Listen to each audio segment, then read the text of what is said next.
Hey YouTube! So I'm a huge Nickelodeon fan, especially 90s Nickelodeon, because that's what I grew up watching as a kid. Shows like Are You Afraid of Dark, Keenan and Kel, and all that I absolutely loved. And one of my favorite episodes of Are You Afraid of the Dark was the tale of the Ghastly Grinner, about that weird freakish jester that came out of the comic book when that kid put it in the microwave and started wreaking havoc on the town, turning people into giggling idiots, and they had that blue vomit coming out of their mouths. Ever since I seen that episode as a kid, I've always wanted to get my hands on the comic book from that show, but I could never find it. Over the years I've been looking and looking and I can't seem to find it. It seems like somebody from Marvel made it because it has the Marvel logo on it, but I could never come across any information on it. I even asked DJ MacHale, one of the writers of Are You Afraid of Dark, and he didn't even have any idea where it was, although he did own the treasure chest from Cutter's Cove, as well as the gargoyle from that Gruesome Feast episode where it comes out and it has like all that smoke coming off it. He actually used that as a lawn ornament in his yard until some kids found out about it and stole it or something. Some crazy story like that he tried telling me, but he didn't know anything about the comic book, and I just couldn't find it. Quite frankly, it upsets me because I just want to get my hands on that comic book. It would be amazing if I could just have it in my hands, and like it's hard to say if it's an actual real comic book by looking at it from the show. It probably isn't. It seems like most of the actual stills that they show from the comic book looks like it's just like just drawn on canvas or something, and then they just kind of zoom in and pan around it. But in any case, it would just be awesome to own that. And I know they have a few different copies of it because they have the regular copy of it that has the Marvel logo, and then they have another copy of it which the professor in the high school he drops it into the fish tank, and that part of the episode he goes like and drops it into the fish tank and ruins it. But if you notice that one, if you ever watch closely, it does not have the Marvel logo on it. It does not have the barcode on the bottom of it. It's like a cheaper copy that they made just to destroy by dropping it into water. But then they also have the other copy where it has the hole in it that does have the Marvel logo after he blows it up in the microwave.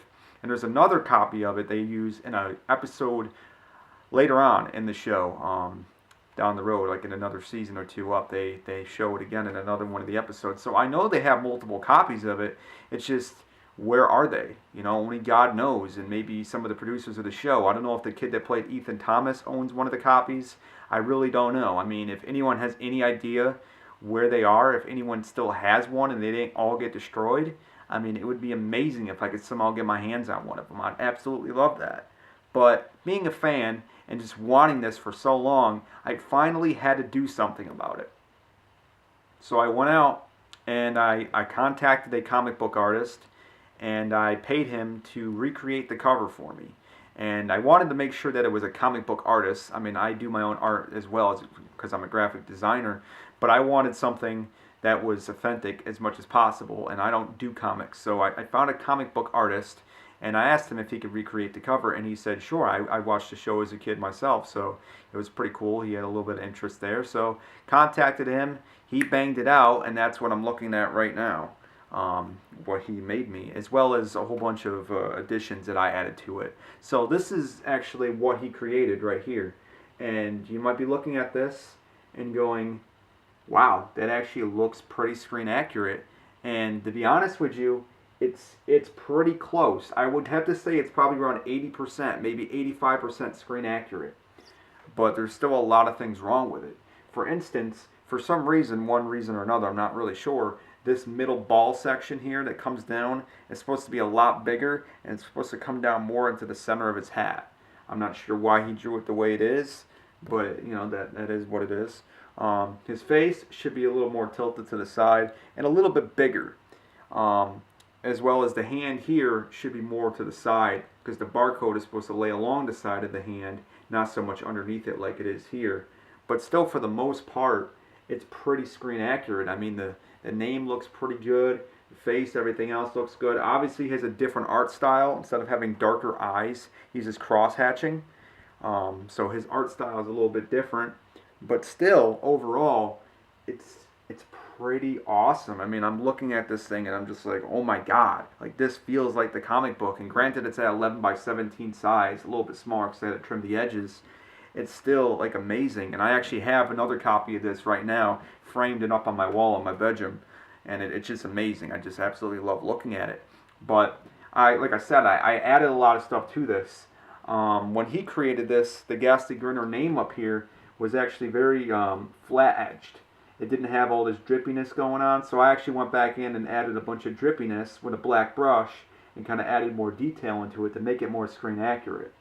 Another thing I did was I made this ball blue because that wasn't blue for some reason, it was yellow, but in the screen copy of it in the show, it is yellow. Sorry, not yellow, it is blue. So I made that blue.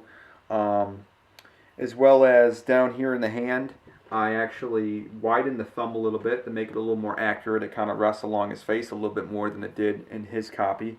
In the hand itself, for some reason, he had this whole bottom part just completely black. It was like 2 lumps of black right here, and everything else was just lost. There wasn't a whole lot of detail in there. So what I did was I actually cut this part of the hand out and I filled it with content aware, and then I reconstructioned it and added a bunch of lines back into his hand. And it took me a few hours to do, but it came out really good. It actually had a lot of detail there now, and it looks like it should. I mean, honestly, it came out phenomenal. So I'm very happy about that. He had this all black here on his shirt. He had this part of his shirt black. For some reason, he just inked all that in black. It's just his style, kind of like on the side of the face here. This is honestly supposed to be more of that goldish color that his face is, but he made it all black. But I replaced this with darker blue and kind of fixed that up a little bit. I cleaned up the slime a little bit. I cleaned up his teeth, as well as I rotated his front teeth because for some reason he didn't have them rotated in like they're supposed to be in the screen copy. So I kind of matched that to the screen. As well as I finished up a lot of his line work because a lot of areas he kind of just went like woo when he was done with it. But I kind of went back in and cleaned it up and kind of made it all solid outlines where I could. And there's some areas where he had some extra lines that didn't need to be there, some specs and whatnot. I kind of just got rid of all that stuff as well. But for the most part, he did a phenomenal job with this. I mean, I'm absolutely amazed. The Marvel Comics logo up here, I actually created myself. I went in and drew that in vector. And then down here underneath it, I kind of matched that to the screen. I kind of made this white box here and filled it in with black, and it did some text. I'm not sure exactly what that says because in the show you cannot see that. I mean, it's 90s digital, video footage for you. They don't use actual film anymore. Well, they're starting to get back into it a little bit with the higher production shows, but definitely back in the 90s they used all digital, so you can't zoom in and get that high fidelity. So I have no idea what that's supposed to say. But for me, I just put issue 1, volume 1, December 3rd, 1994, which is when the episode aired, and then Sylvester Uncas, which is the artist that supposedly made the comic book in the show. And then I added a copyright logo there, and yeah, I mean, it looks really good. I mean, it looks pretty much like it should.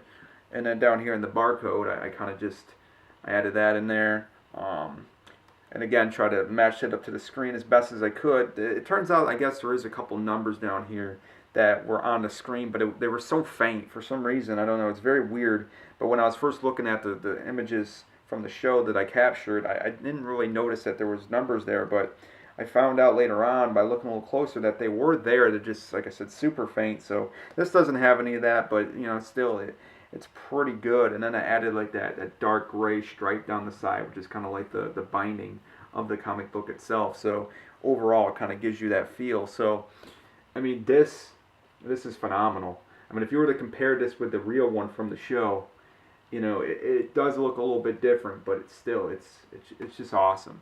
It's absolutely awesome. I'm so excited to be able to own this and just to be able to put this up on my wall.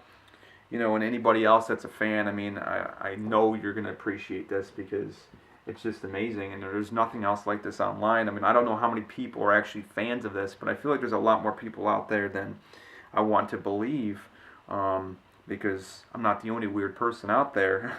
But again, if anyone has any idea if somebody owns one of the original copies or one's floating around or whatever, I mean, knows any information on it, how many was made, or yada yada and so forth, who made it, that would be phenomenal if you guys can hit me up with that information, because I would absolutely love that. But for now, guys, I thank you for watching this video, and till next time, until the next Midnight Society meeting, thanks for watching.